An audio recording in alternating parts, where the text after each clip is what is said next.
এসে আমার আসলে অনেক ভালো লাগছে বিকজ আপনারা আছেন, আপনাদের সবার সাথে দেখা হয়েছে। এখানে ভালো একটা আমাদের নতুন একটা প্ল্যাটফর্ম লঞ্চিং হচ্ছে, সো ইটস ফিল ডিফারেন্ট। আমরা আরেকটা হচ্ছে প্ল্যাটফর্ম সুযোগ পাবো, কাজ করার সুযোগ পাবো। একজন ভালো অভিনেত্রী, এক্স্যাক্টলি। আমি বর্তমানে একটা সিনেমা করেছি, যদিও এটা আসলে এখনো বলা হয়নি। তো এটা শুটিং চলছে, তো শেষ হলে হচ্ছে আপনাদেরকে জানাতে পারবো। না, আমি আসলে এখন এটা বলবো না, এখন বলবো না। আগে আমাদের শুটিং শেষ হোক, তারপর সবাইকে বলবো।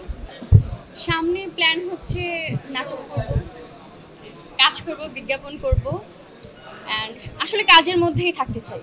আমি আসলে কোথাও থাকি না যে আমি মুভি করব বা নাটক করব বা টিভিসি করব, আমি এমন থাকতে চাই না। আমি আসলে সব প্ল্যাটফর্মে কাজ করতে চাই। পার্থক্য যদি বলি, ভিজুয়াল আসলে আমাদের কাছে ভালোবাসা, আমরা যেহেতু মানে ভিজুয়ালটাই বেশি করি। আর যদি হচ্ছে মানে ফটোশ্যুট বা বিজ্ঞাপনের কথা বলি, ওই জায়গাটা আসলে অনেক বেশি ইন্টারেস্টিং, কষ্ট কম। তারপর হচ্ছে দেখা যায় যে খুব একটু আর্লি গেলাম, আবার আর্লি চলে আসতে পারলাম। আর যেটা ভিজুয়াল, সেটা দেখা যায় যে আমরা সকালে গেছি, এমন 2-3 দিন শুটিং করেছি, পরে একটা রেজাল্ট পাচ্ছি। দুইটা জায়গা না আসলে ডিফারেন্ট, দুইটার মতো হচ্ছে আনন্দ।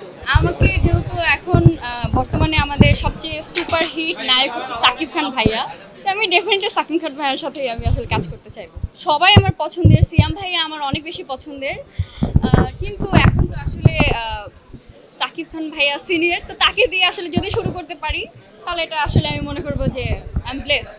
আমার কাছে মনে হয় আমি যদি সিনেমা আসলে সাকিব খান ভাইয়ের সাথে করার সুযোগ পাই, আমি ডেফিনেটলি কমার্শিয়াল সিনেমা করতে চাইবো, যেটাতে একজন নায়িকা হিসেবে নিজেকে প্রেজেন্ট করতে পারবো। ওইভাবে চাইবো যে মানুষ আমাকে দেখুক।